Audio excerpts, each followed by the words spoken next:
guys, welcome back to the channel. Today we're going to talk about whether or not you can daily drive a C7 Corvette Z06. I felt that I would maybe film this in a more POV style so you can kind of sit right where I would be sitting about and get a real feel for how the car drives. Now, this is pretty much right at my forehead level, so this is pretty similar to the view I see when driving the car. I just thought I'd throw that in there just to kind of add a little bit more spice to it, give you an idea of really what it is like driving this car if you haven't driven one before. All right, guys, so let's just get right into it. The biggest question I've heard since I bought my car is, how comfortable is it to daily drive? I don't really daily drive my car, but I do drive it a fair amount.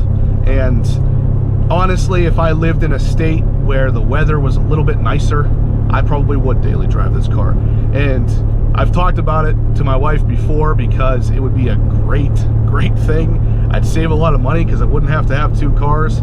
I wouldn't have to have two additional cars insured, two cars for gas, two cars registrations, you know, all that stuff. So maybe someday in the future for me, I move somewhere south where winter doesn't get so bad, and then driving this car daily would be an option for me as well. But these are going to be the things that you want to take into consideration when thinking about daily driving a Z06. So number one is, just like I touched on a little bit, there was weather. So I used to actually have a 370Z, which is obviously rear-wheel drive, and while I had that, I made the decision to either buy a beater to drive in the winter or to put snow tires on that car and drive it. I did actually end up putting snow tires on that car, and even though the car was amazing, I mean, I never expected such great snow performance out of a rear-wheel drive car with some winter tires on it. It was great. I never had any problems as far as traction or anything goes, but the biggest problem I noticed is that I only drove that car for 2 years in the winter. And those 2 winters that I drove that car just absolutely destroyed the undercarriage of it. Now, in PA, for you, those of you who are not aware or familiar with how PA does their winter snow removal procedures, for the most part, it is salt. And salt by itself will destroy the car alongside of snow getting stuck under there, melting and turning into water that sits in your garage and sits underneath your car the entire time. So with that being said, I mean, PA's winters are pretty hellacious on any car. When you have a higher end sports car or an expensive car you're trying to keep nice, you don't want to drive it in the wintertime in Pennsylvania. So like I said, the fact that my 370Z got destroyed after 2 winters, that told me enough. I didn't want to drive any car I had from that point forward in the winter. Now, the 370Z as well as my Corvette, it was lowered as well. So that car sat very low to the ground. So without the whole winter destroying the undercarriage of the car being a concern, the car sat so low that if we had more than like 4 inches of snow, that car literally plowed through the snow. And the front had a lip that jutted out similar to the way the Corvette Z06's does, and it literally would pick up the snow and scoop it up over top of the windshield and over the car. As much as that sounds like it'd be kind of cool, I knew it was just destroying that lip. So it definitely wasn't something I wanted to continue doing for that reason either. Okay, so something else you'd want to consider when daily driving this car would be the ride height. The car from factory sits pretty low. Usually it comes to you with the ride height bolts adjusted all the way out, so the car is sitting as high as it can. That, from what I understand, that's really for loading and unloading the car off the truck. But even at the highest possible point with those bolts, it still sits very low. So if you live somewhere where there's a lot of steep inclines and big speed bumps and things like that, this is something else you'd want to consider. Now, with that being said, the day after Carlisle, the day after me and my wife went to Corvettes in Carlisle, we went to Hershey Park, and the entrance actually has a really steep speed bump. And when I saw it, I was sitting there thinking, I'm not going to clear this. And I even asked one of the workers that we were pulling up to if there was any other way I could go to avoid the speed bump, and he said no. So he actually was a nice guy. He kept an eye on the front of the car for me and let me know if I was going to hit. And amazingly enough, the car cleared it. Now that's pretty impressive, because this was a pretty big speed bump, and I'm lowered on just those stock bolts, but that's still pretty impressive, because I mean, ground clearance on this car, I measured it, is about a little over 4 inches, and that's pretty low. So that's definitely something you want to keep in mind. If the roads you're driving on daily are not the best, probably wouldn't want a car like this to daily. Now, another thing for daily driving would be the gas mileage.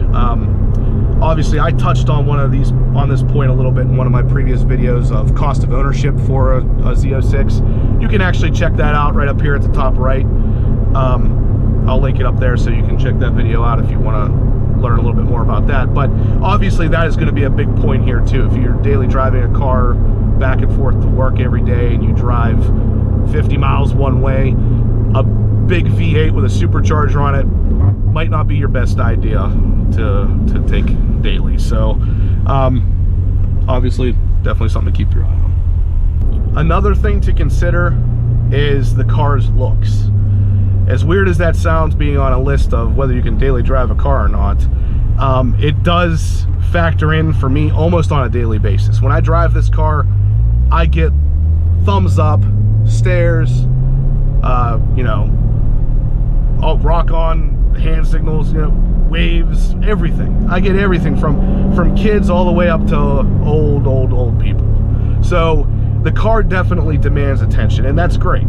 But the problem with that is that it demanding your attention can also be a bad thing. With the obvious cop thing out of the way, I mean, obviously it is going to draw attention from police officers too, but with that out of the equation, I pull in to get gas with my car, or pull into a restaurant, pull into a movie theater, and a lot of times if someone's standing right there, they will comment on the car. And commenting's fine. If they say, oh, hey, nice car, I'm like, yeah, thanks. That's one thing. But a lot of times you find yourself, you get into conversations about it. And again, by itself, not a bad thing. But if we'll say you're on your way to work and you got to stop real quick and grab some gas, and somebody comes up to you and wants to sit there and talk about how great the car looks for, you know, 15 minutes, it's not that you can't, you know, cut the conversation short and walk away. It's just, if you don't want to be that guy, it's going to take you some extra time. You know, it's going to, you know, that Mustang felt like he was a looker too, apparently. But it is going to take some time out of your day. So as much as it's a good thing, it's also a bad thing, because people are going to want to talk to you about it. You are going to get even the negative people who see your car, and just like that Mustang did there, want to rev at you, want to race you because you have a car that looks like it's fast. So this could be a bad thing as well, just something to keep an eye out for. So the next thing is going to be creature comforts, which to me is basically the new car necessities.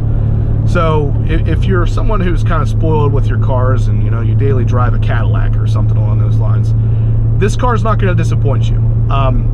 It has heated seats, air conditioned seats, auto dimming rear view mirror, auto dimming side view mirror, power adjustable seats, all the touch screen goodies, the GPS, XM radio, cruise control. I mean, it literally has all of the necessities that someone would want to have nowadays. So in that aspect, this car is not going to let you down. It is going to be perfect for daily driving. It has everything you could possibly want to keep you comfortable while driving. Now, the harshness, the ride harshness of the car is obviously adjustable via the mag ride. That is another point though. When driving the car long distances, it is a rougher ride. It's not going to be your Cadillac. So that is something else to keep an eye out for. And like I said, it does have an adjustable mag ride configurations, so you can go from a softer ride up to a firmer ride. Now, with that being said, the soft ride does not feel like you're riding on pillows. It is softer than the firmer ride, but it's not like it goes from 0 to 100. So I mean, you're talking about fairly small incremental changes.